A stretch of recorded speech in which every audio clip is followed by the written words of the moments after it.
It's a country made up of 83 islands, and I'm sitting on top of one of them. Welcome to Vanuatu, the Islands of Fire. Welcome to episode 3 of my Nuzlocke around planet Earth. If you're here for the first time, feel free to check out the first 2 episodes to get caught up on the adventure so far. Otherwise, here's a quick recap. So far, we've caught a Slackoth in my home country Australia, a Marini in China, and a Bulbasaur in Thailand. With these Pokemon in tow, we have brushed past the first 2 gyms in Cortondo and Artisan, as well as dealing with the Titan Cloth. Now, it's time to head to Vanuatu to find the 4th member of our team, before we face the Titan Bombardier and lock horns with Team Star for the first time. On Vanuatu's main island, Efate, you can sit in a chair in the air after a quick round of ziplining. This overlooks beautiful Melee Bay, not to be confused with Mele Mele in the Alola region. Other popular spots on the island include the Blue Lagoon and the beautiful views from Top Rock. You can also take a cultural tour to experience how the tribes of these islands lived, and in some cases still do. Most impressively, the tribesman told me that the behaviour of the insects was telling him that a cyclone was coming. About 6 hours later, the meteorology department announced a cyclone warning. I can confirm tribespeople are definitely better than the weather app on your phone.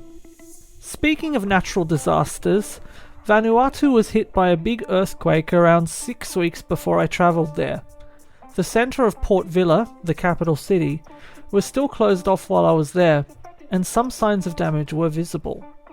If anyone is considering travel to Vanuatu post-earthquake, I'd highly recommend it. Not only can you avoid some of the crowds, but you can also support these communities which heavily rely on tourism as a means of income.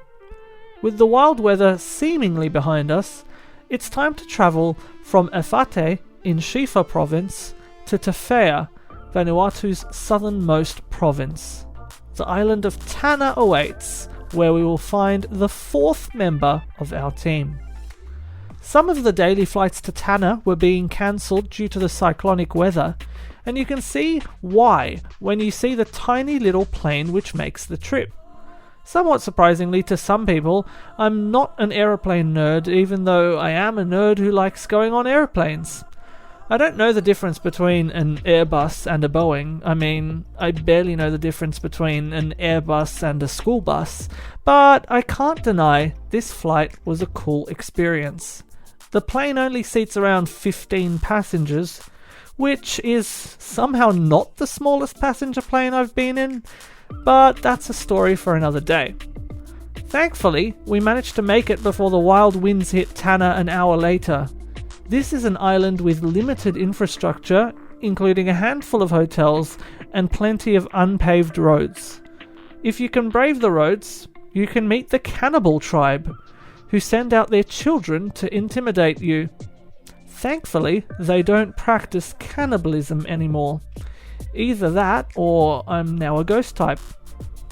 This gym has been defended by this Luminion for 134 days. Maybe the longest amount of time I've seen. Let's take the gym. Let's take the gym and see how long we can keep it for.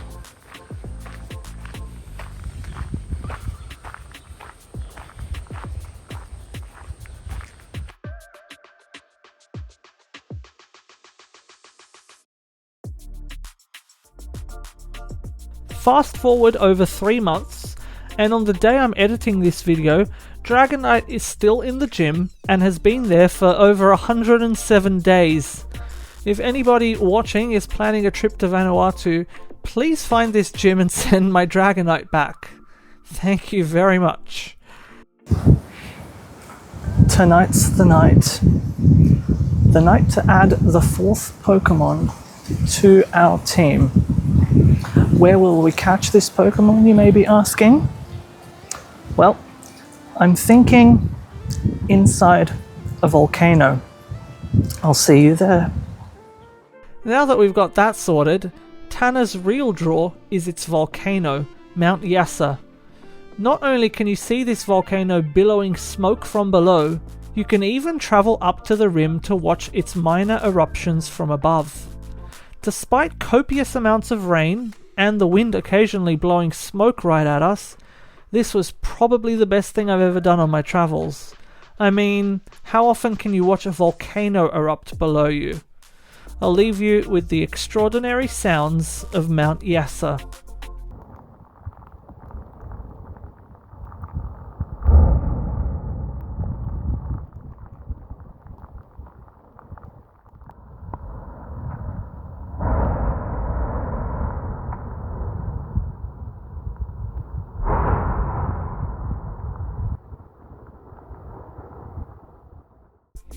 Okay, what better place to catch a Pokemon than the inside of a volcano?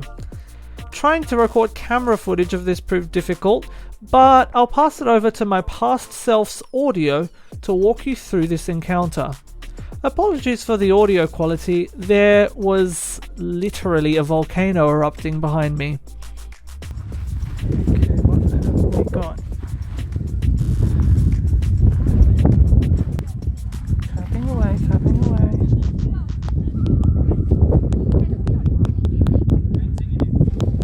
Have we got anything? No? Okay, I'm gonna zoom out and then click away.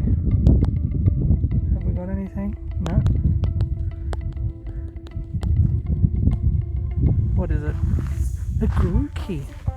Our second consecutive starter Pokemon. Our second consecutive grass type starter Pokemon. Probably not ideal to have two grass types, but our Vanuatu Pokemon is officially Grookey, and I think this volcano is erupting. See you later. That's everything done on Tanner, so it's time to leave. I've got my handwritten boarding pass and I'm ready for takeoff, because this island's moving like it's 1955. You best believe I'm keeping this handwritten boarding pass with all my prized possessions. Okay, back to the future now, and after transferring Grookey and breeding an egg, we have our fourth team member in Pokemon Scarlet. Grookey is definitely not ideal, as we already have a grass starter on our team, and unlike Bulbasaur, it is a pure grass type, giving it very little added value. If you watched the previous episode, you'll also know that Grookey is not one of the Pokemon I pulled from the pack of Thai Pokemon cards, so no bonus encounter for us. However, we can use it as a sacrificial lamb, or a sacrificial monkey I suppose, if we find ourselves in a spot of bother. And if Bulbasaur does die in this playthrough, Grookey can act as a great replacement. For now at least, we only have 4 team members, so it's definitely still part of the squad. Next up is some training to get Grookey caught up to the rest of the team, before eventually evolving into Thwackey, as well as leveling up the rest of our team to approximately level 20 to take on the Titan Bombardier. I also decided to nickname our newest team member Boom Boom, since we caught him inside a volcano. Speaking of nicknames, we finally nicknamed Marini Maurini, thanks to a suggestion from the comments section. So now half of our team is nicknamed after a Chinese communist and arguably the greatest tennis player of all time, so it's starting to look like an unbeatable combination. If you think Thwackey should also be named after a famous person, let me know your suggestions in the comments. The Open Sky Titan, Bombardier, awaits, and after this older student gives my 10-year-old self wonderful advice to go climb a mountain full of falling boulders, it's time to battle the Titan Bombardier. And we don't have any super effective moves for this battle, which is slightly concerning. We do, however, have a Vigoroth on our team, now that Slackoth has evolved, giving us a useful Pokemon which doesn't have the Truant ability. Bombardier does big damage with Rock Throw, thanks to its Rocky Payload ability. After using Yawn, I decide to Terastallize and pray that it doesn't land a critical hit. Thankfully, Bombardier's second rock throw misses, allowing me to heal with Slack Off and chip away with Terastallized Headbutt while it cooperates by staying asleep. Hopefully, the second battle will be less scarier, since we'll have Arven and his Knackley on our side. My approach is the same, starting with Yawn. Unfortunately, Bombardier attacks Vigoroth with Pluck, while Knackley starts rock polishing. Bombardier attacks Vigoroth again, meaning my Slack Off was probably a good choice, while Knackley continues polishing its rocks. After Knackley's third rock polish, I swear Arven is deliberately trying to make us lose a Pokemon, we can start dealing headbutt damage. On the fourth turn, Knackley finally starts helping out, and on the fifth turn, it knocks Bombardier out with Rock Throw. We receive Arven's badge for defeating the Open Sky Titan, and our Koraidon gains the ability to swim now, giving us access to more of the map. We also learn that Arven is looking for those Herba Mystica to heal his sick giant dog thing, which is definitely an interesting storyline. After suggesting that he try using some potions, because that's what I do when my Pokemon is unwell, it's time to leave him behind and turn our attention to Team Star, since I guess his sick dog can wait a couple months. There's not much training to be done before facing the second squad, Team Star's Dark crew, because their highest level is only one higher than the Bombardier. But we do meet a trainer who wants to sell me a CD. As my character is 10 years old, I have no idea what this is. However, we do get a clear amulet by beating trainers on this route, and this item could help nullify Revavroom's Intimidate. We also use the low kick TM on both Thwackey and Vigoroth to give us a super effective attack.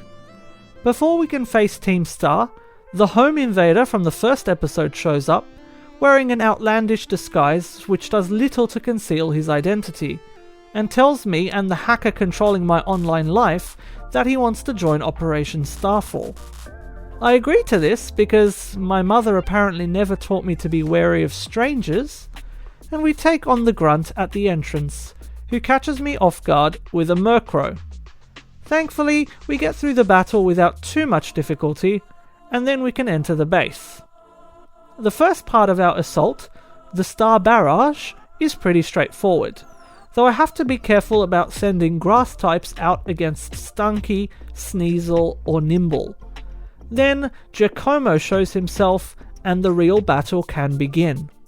I am quite nervous about this one, as all of my Pokemon have a neutral type matchup against his dark type Revavroom, and these Revavrooms are probably the most likely Pokemon to knock out one of our team members throughout this adventure.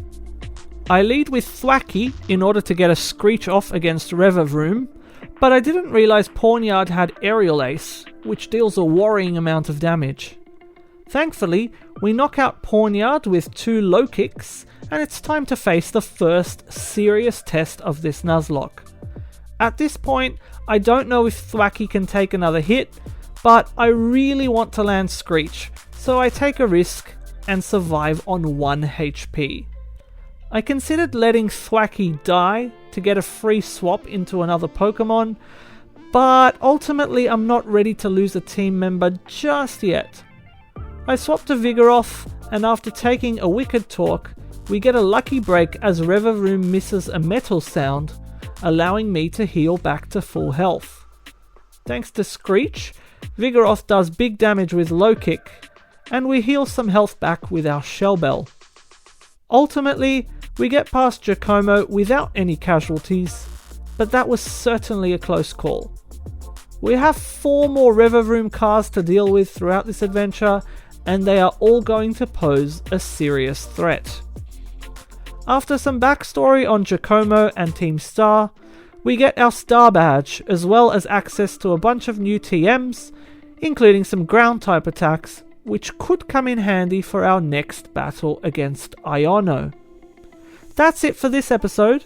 Don't forget to like if you enjoyed the video, and subscribe and hit the notification bell so that you don't miss the next episode. I'll be travelling to a brand new continent next time, so be sure to stick around for that. If you made it this far into the video, leave a comment with a cow emoji because I'm really excited to play Mario Kart World with the cow next week. And let's see if we can catch ourselves any cow-themed Pokemon in South America.